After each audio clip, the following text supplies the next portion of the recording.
Hello everybody and welcome to the NBL1 Show. 1 week of finals in the books. Ballarat and Frankston, the top 2 seeds, get a week off and a home prelim. We're going to see 2 teams go home. Dandenong and Melbourne are now into their off-season. And Kilsyth and Nunawading might have lost, but thanks to the double chance, they fight another day. Big weekend ahead of us, including the NBL1 women's final to kickstart on what's going to be a bumper weekend of basketball. And I'm joined by 2 women who are going to have huge things to say this weekend on court. I'm going to start with our semi-regular guest on the NBL1 Show, Dandenong Rangers star, Beck. Oh, hello, Beck. Hey, Cam, how are you going? I'm well. You ready? You excited for this weekend? I am very excited. Finals time. It's always exciting and best team wins on the day. All right. Now, last week here on the NBL1 Show, word had filtered back that the Kilsyth women weren't overly happy that... I'm not certain if it wasn't we weren't talking enough about them or we didn't give them enough credit. Either way, they are into the last 8 and the superstar from Kilsyth, Sarah Boothe, joins us. Sarah, welcome. Hi, thanks for having me. Have you got a chip on your shoulder because we haven't spoken about you enough? I know, this is my first season at Kilsyth, Yes. but I've heard that, we don't get quite right. enough recognition and a little bit, but I think we've shown that we're... No doubt.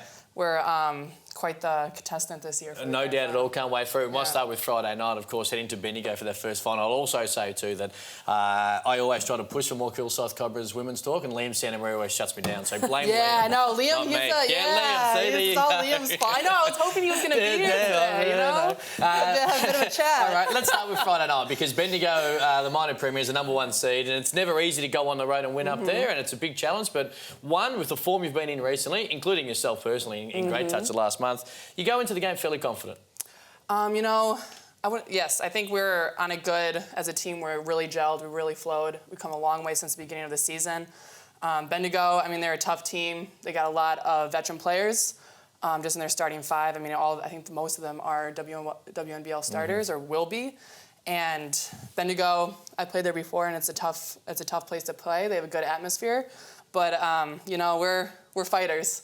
So we're up for the challenge, and we've been working hard. Sam has a good plan going in, so we just have to kind of play our game, go to our strengths, and I think one of the things that I love about this team is just how together we are, and I think that's going to take us very far come finals. Different weekend because no NBL1 women's finals last week, and Beck, you're in a slightly different situation. It's elimination for you compared to St Kilsyth and the 4 teams you get the double chance. How much difference do you think it's going to make on the short turnaround, big game compared to elimination game and qualifying final? Do you think it'll play into it at all come Sunday? I definitely agree because say one of the big teams like Bendigo or Geelong lose, you've got a team who's just won, who has to go travel up there in a really quick turnaround. So I think that's a massive, advantage they have. But that's the game, isn't it? So you just got to ride with it, and it's finals time, so everyone's running on adrenaline too. So it'll be tough, but I guess it's just like another double header. How big is... And that's a big one too, because you have to play on the Friday night. You'll have to travel back if, in fact, or Bendigo, whoever loses on Friday night, has to travel back on Saturday and play on a Sunday. Do you expect that to impact whatever team doesn't get the job done on Friday night, considering there's a bit of travel factor there while the other teams are going to be based in Melbourne?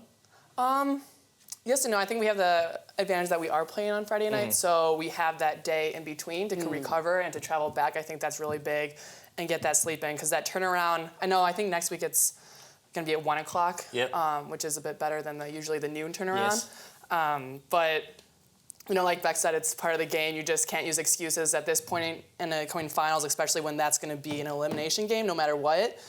You're just going to have to suck it up either way, and that's when the mental aspect of the game comes in, and you just got to be mentally tough and leave it all on the court. We've spoken to Beck a little bit about this over the course of the year. David Biwa joined us last week coaching Nunawading, and 3x3 being thrown in. There's representative duties, which we'll touch on with Dandenong in a moment. But there's been some changes at different times with Kilsyth as well in your squad. How have you found it over the course of the year to maintain a consistent week-by-week effort, enough to end you up with a double chance, knowing that sometimes there's some girls away for whatever reason? How hard has that been over the course of the year? It's been...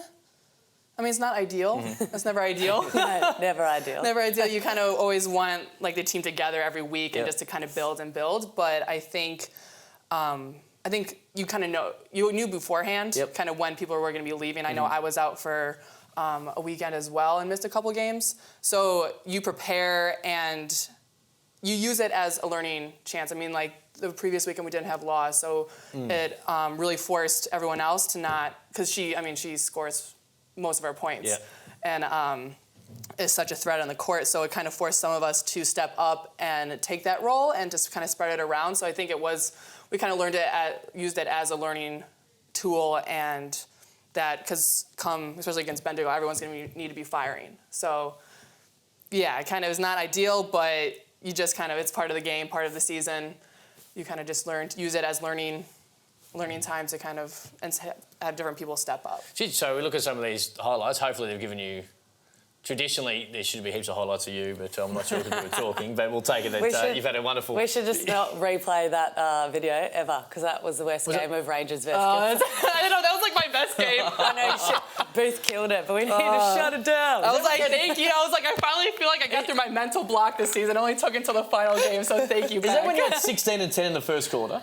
Yes, yeah. So when you, like that is a remarkable stat line for a 40-minute game, let alone a 10-minute quarter. What goes through your mind when you're in that type of form and you're feeling good? Like you sit down at quarter time and you've got a double-double, though you might not know it officially. What is going through your mind when you're finding that type of form? Get me the ball. Exactly. It should be, but there's too many cliches on this show. I know. It's interesting because like going into during that time, it's part of you probably can attest this, but no humility. Just tell us the truth. No, you play your best when you're like not overthinking. I'm an overthinker, and I tend to overthink. So in that game, it was just kind of I actually didn't think too much. You think, but just kind of let it happen. And I was like, okay, Sarah, we're doing work today. Let's just keep it going. You got a second half, so got to bring it back in the second half. I think. Sam was like, I'm not going to say good job until the end of the game when you bring it back, because it is a 40-minute game. You can have a top, first half, but there's still another 20 minutes. So I was just like, okay, let's rest up, kind of get your drink. And go again. Go again, let's go again. Beautifully done. All right, just on and we've spoken about this, Beck, on the NBL1 show, a lot of changes, and you've been missing girls, and obviously we'll talk about the gems in a moment, but how hard has it been leading into an elimination final against a really good team in Knox? Knowing, and I'm assuming that training numbers at a minimum have been down. Where do you all sit here, and are you ready to go? We're ready to go. Okay. I think having been able to have this week with Izzy coming back from Gems is massive, because she really found her groove, before she left. So massive having her, considering, we had a few good college kids leave to go back to the States. So that was a bit of a bummer. But the fact that she's back, waiting to see how Rosie goes, coming back from injury, whether we have her off. Obviously, she's a massive loss. She's a, defensive key that gets sort of everyone going and humming in our lineup. But we're ready to go. It'll be a hard game. It'll be a grind. It'll definitely be 4 quarters. But we're excited. We're excited to get going this week. Whitey was good. We've been pretty much training with about 5 players, and we had a double header, so it was a bit of a rest week, which I think we needed mentally as well as physically. So yeah, the girls are raring to go now. We have nothing. Nothing to lose. We have nothing to lose, and if we lose, we're out. So just on that, because Ringwood, who sent 3rd and will play Geelong this weekend, knocked you off in that last game with you in the last weekend, and it changed the ramifications, home final and who we're in playing. And not to dismiss none of Wadding, but any time you play at home, it's slightly tad bit easier come finals time. Has any been on the back of it, probably not now, but any deflation on the fact that there was a home final there that in the end you couldn't seal? Oh, of course. I think in that game as well, we lost that.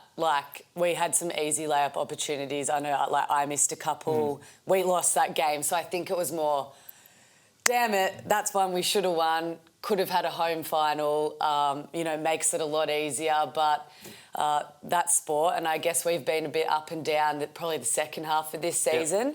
But we're firing. We've got some young ones, and then us old bodies. But, that's when our experience comes in and helps us in these final situations, which, when you compare us to the Raiders, they've got lots of young depth and talent, but hopefully our smarts can get us over the line.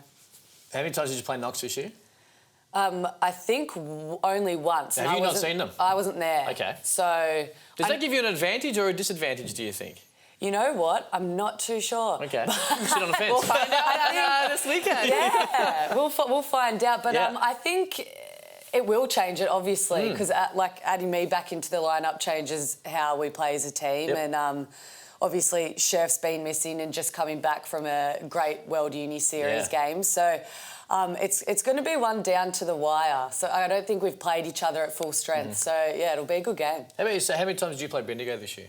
We've only played them once. Just the once? In Bendigo or at home? No, we played them at home in the beginning of the season when we were having a bit of a struggle. Okay, cool. So you had that slow start. All right, cool. I think it'll be such a good game, though, because both of you have a very veteran team. You have lots of experience. Like you said, they're pretty much almost a WNBL team they're starting. You guys have people who've played 250 games in this, NBL1 league. So I'm very excited to see. It'll honestly be who outsmarts who. Because going in, like when we played them, we were missing, I think, Laws, and we weren't quite the team that we are now. And they were missing, I think Tess Levy, I think Tess Magin hadn't been there yet, or Beck Tobin. So they're a completely new team. So it's not, so like we may have played them before, but we were both completely different. We're both at different stages at this point in the season. So it'll be, I mean, it's going to be a grand final game. Yeah. So it'll be fun. I'm excited. The other qualifying final this weekend is Geelong and Ringwood. Tell both of you, throw whatever you want at me about those two teams. And obviously Geelong and Ringwood have been outstanding coming up from the big league. Ringwood has they've definitely showed that they deserve to be here. I think everyone is both impressed and did not exceeded expectations coming out. But they play. I remember we played them again in that stretch that one in the beginning of the season. And they just play well together. So it'll be interesting. I'm actually really interested in how that game's going to go because Geelong has such talent and have a lot of young talent as well as some kind of returners as well. So it'll be interesting. Yeah, agreed. On paper, you'd be like, Geelong.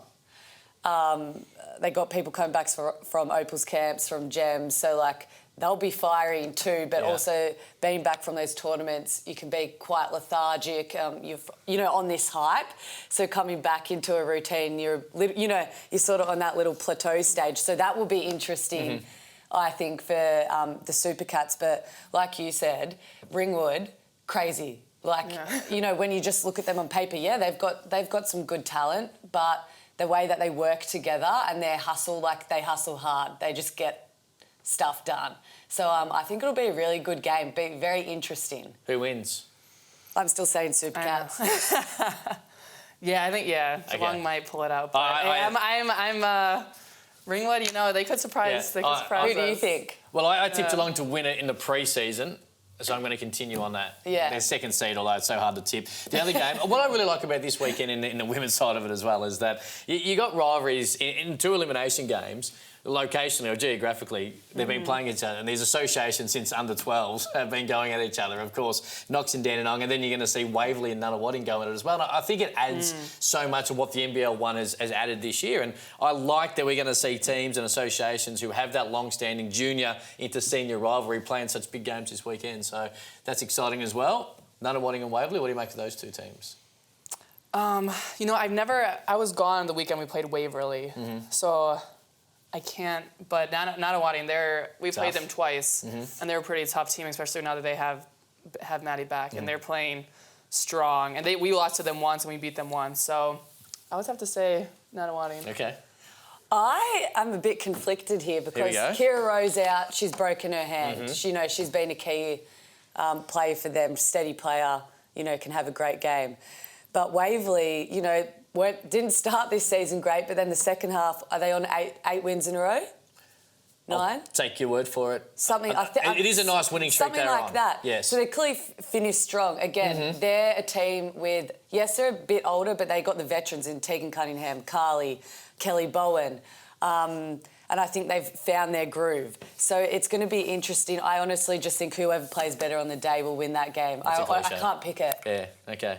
And that's why it's exciting because I feel like so many games this weekend will be who shows up on the day. No doubt. Yeah. And it can go any way I think each game can go either way. And I think it's been a real sort of indication of how the season has gone. And that's the best thing about NBL1 and both sides, the men's and the women's, and we'll talk about the men's in a moment. But the very fact is that it is almost a flip of a coin in so many of these games. And even the teams who may have struggled early, and we look at the women's side of it, COE and then obviously Diamond Valley didn't have great first halves of the year, but they kind of, in the second half of the year, and Ballarat as well, played the spoiler a little bit and were able to win some games and improve as the year went on. I think that's the best thing about this competition. I think it's good for teams. You have to stay on your feet. You're not going into a game being like, oh, yeah, we've got this one. You have to be ready, prepared every single game. And then for the NBL1 fans out there, I think it's great because they're coming to games that are, the talent is there, the hype is there. And I think that's what's been so great about NBL1 this season. And I'm excited to what's to come, to be honest. It's growing and it's exciting. Championship Day on August 17. Jump on tickettech.com.au and get your tickets. And of course, I shouldn't laugh because it's going to be a great day, but Bond,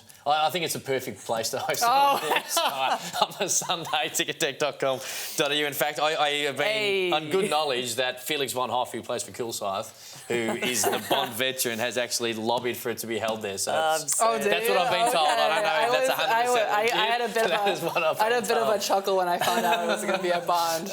All right. NBL1 men's finals week 1 is in the books as we go back to last weekend, and we might look at some of these highlights. But Ballarat, the top seed, knocked off Kilsyth in front of a packed Minor Dome. Of course, Geelong had a wonderful start. First quarter, got the upper hand on Dandenong and eliminated Dandenong. Frankston, and the atmosphere at Frankston as they continue on that run over that Nunawading team. They got a big lead in the first half. Nunawading came late, but Frankston get the week off and host the prelim. And then, of course, Sunday at the Melbourne Sports and Aquatic Centre, it was Bendigo on the road knocking off Melbourne in a close one. No Dane Pinot probably hurt Melbourne in the end. Ray Turner was huge. We might start with Ballarat because you would have seen a lot of the Kilsyth men this year. They went on the road.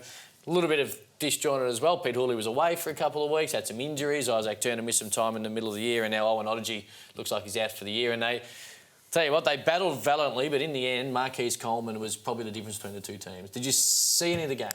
No, I actually had an engagement party. So you missed my... So I missed. Right. Otherwise, I would have You missed my watched it. commentary then. No, I know. But I mean, I know our men's team, and I think one of the things about Kilsyth in general is that we're all fighters. I mean, they finished fourth. They've started out the season exceptionally, and then have kind of hit rough spots and have been up and down and have people in and out and injuries.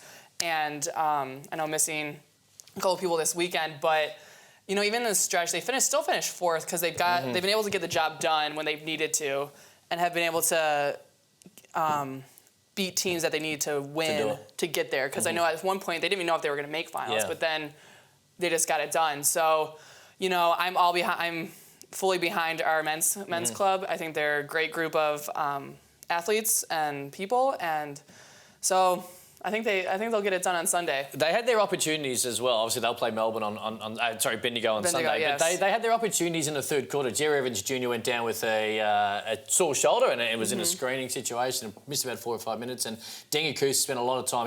He's the best. Actually, I shouldn't say that because Majook's been outstanding defensively, but Denga Kuth is unbelievable defensively and probably the best defensive player in the comp. And they were actually, I know in sport there's a scoreboard which tells us who the better team is, but Kilsyth for the third quarter were the better team and just couldn't put points in the ball in the basket, and it just frustrated them enough for Ballarat to be able to hold that lead. So if Kilsyth are able to get going, Toby Smith-Milner looks like he's now done for the rest of your Tall Blacks commitments. It's going to be a little bit harder, but they're there and thereabouts, and if they can get going, it's going to be a wonderful game this weekend. Dandenong men lost though. Yeah. Did you watch that? I did. Okay. I did watch What did you make of it?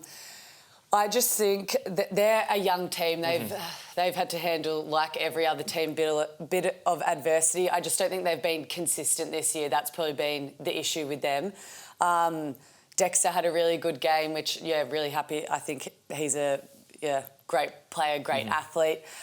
We just didn't get it done on the day. I think it was going to be hard, even if they made it into finals. But they have a good group to build from. So I think if you see them in the coming seasons, if they can keep the same sort of roster, good things and exciting things will happen with them. But real shame for them because I think at times they can be just such an exciting team to watch. But I think just I don't think there was enough experience there when it came to finals, but, you know, they did everything that they could and they always work hard to the last buzzer. Now, any time that someone predicts something in any type of media and they're wrong, social media goes into meltdown. It's no different for us. But I did predict at Frankston when they started 1-4 would make a grand final. Now, they haven't quite done it just yet, and I didn't see a great deal of the game on Saturday night against Nunawading because I was in Ballarat commentating that. But this atmosphere and the way that Frankston and Nunawading went at it for 4 quarters was unbelievable. And a packed Frankston Stadium and they just run and run and run, and Coach Harms has them going. They're a fun team to watch. Have either of you well, you would have played Frankston at some point, but did you happen to catch any of the men's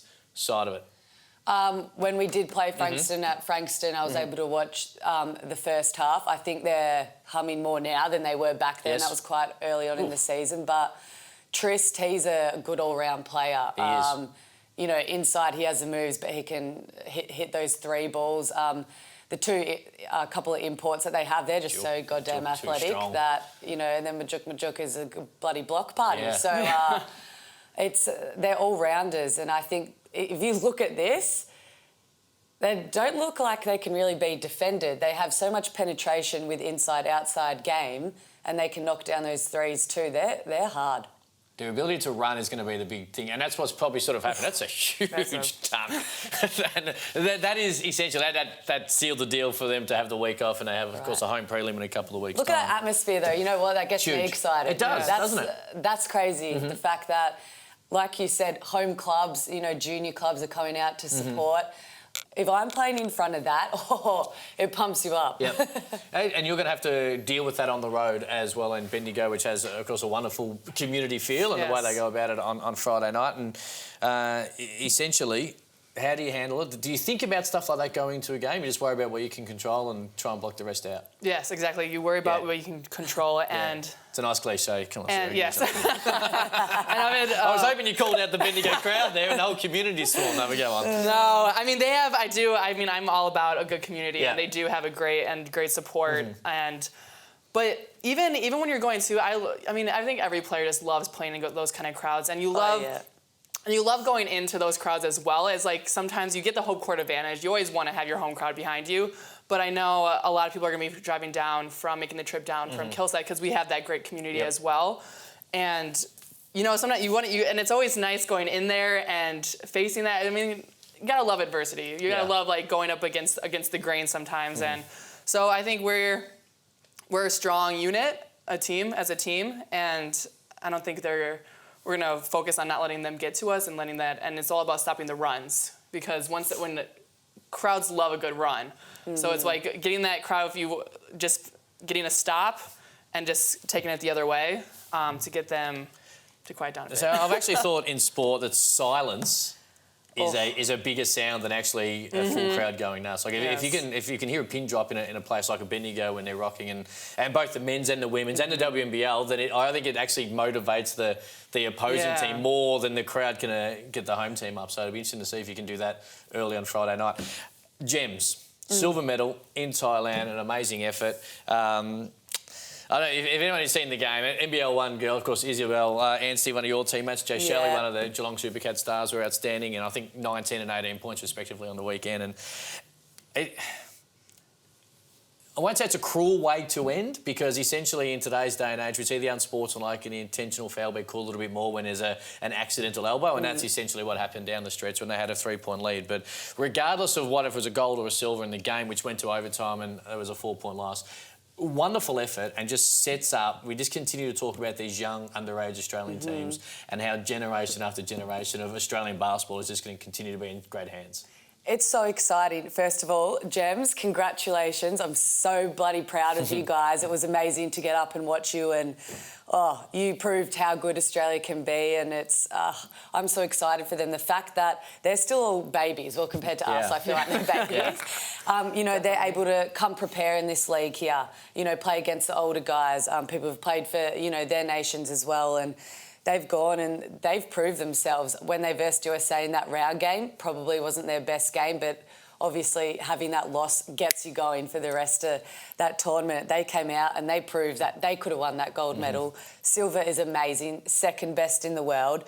So exciting to see what these girls are going to go do in the future. And I read somewhere as well, like the best that the Gems have done in years. Yeah. And you know what? That's awesome. Wonderful. That's so exciting for Australian basketball. And it's been such a, like, obviously, you mentioned the university team, like Lauren Scherf, who's joined us on the show, and a couple of other NBL1 players, Steph Reed from Frankston, who played and won gold a couple of weeks ago, now into this, and it continually just shows us how deep Australian basketball is at all ages, which is great to see. It's so good. All right, just quickly, NBL1 into WNBL seasons, how much confidence does it give you girls when you play so particularly well and you play big finals to go in, and not just WNBL, but 3x3 or whatever it might be that you go into at different times? How much confidence does it give you? David Biwa spoke last week about he's noticed it with his Nunawading boys, how they come back from the 3x3 more aggressive offensively, and it's helped them. Does it, with this competition, being able to play in the winter, give you so much extra help and confidence and assurance that you're playing good basketball? Yes, yes, because it is. Anyone can answer. Yeah, It's fine. no, I was like, it does, because it is a great competition. It's very competitive. It doesn't have kind of the rigorous practice of every day, so you get that time off where you're not really beating up your body, but you're still playing against good teams who can play quality basketball. So, and you're playing with like top players, and that just they'll just bleed into the next season, whether you're playing the WNBL or going to Europe, whatever you're doing. It just, I mean, it's hard for it not to help you. Yeah. Well, just on that, what do you do away from basketball? Are you working? Are you studying? No, so Yes, I'm full-time professional. Hashtag ball is life. I know what you do. I see you. I know. You're in gym 4 times a day. Oh, yeah. Yeah, so full-time basketball player. So, obviously, around the Kilsyth, do you camps or school clinics, or what do you do? Yeah, so cool. Kilsyth has... Which is more what the question was. Okay, I just stuffed the whole thing. Okay. I wasn't... I didn't think you were packing shelves on a Tuesday afternoon, yes. Yes, so this is probably the most involved I've been with the club, and so Kilsyth have done a great job of getting us in the community, giving, sports clinics, the holiday camps. I do set me up with individuals, doing that as well, and...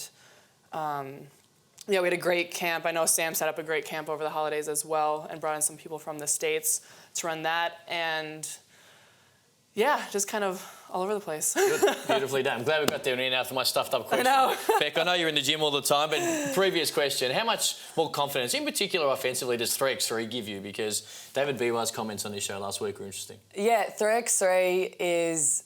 I don't know, you have to be confident when you play that game, because if you turn the ball over, you just got to go into the next play phase, and just the physicality you have to get used to. So when you come in here, it's just almost like eyes are on the prize, looking at that ring, or you're drawing people, you're kicking it out. But I find you can finish stronger, you're almost quicker into your shots because you sometimes have a bit more space as well. But what I love about the off-season, I guess, before going back into WNBL is...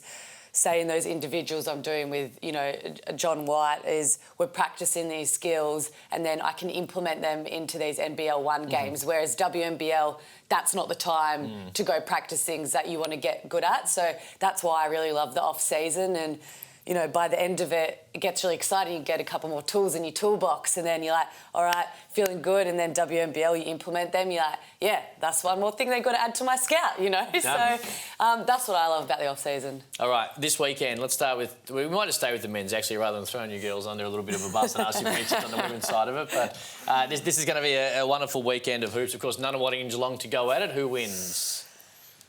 I just have a lot of friends from Nunawading, and I also think they just have a couple of people who they've been playing together since I was like a fetus. So I think that they're one player. I want to pick Nunawading for that one.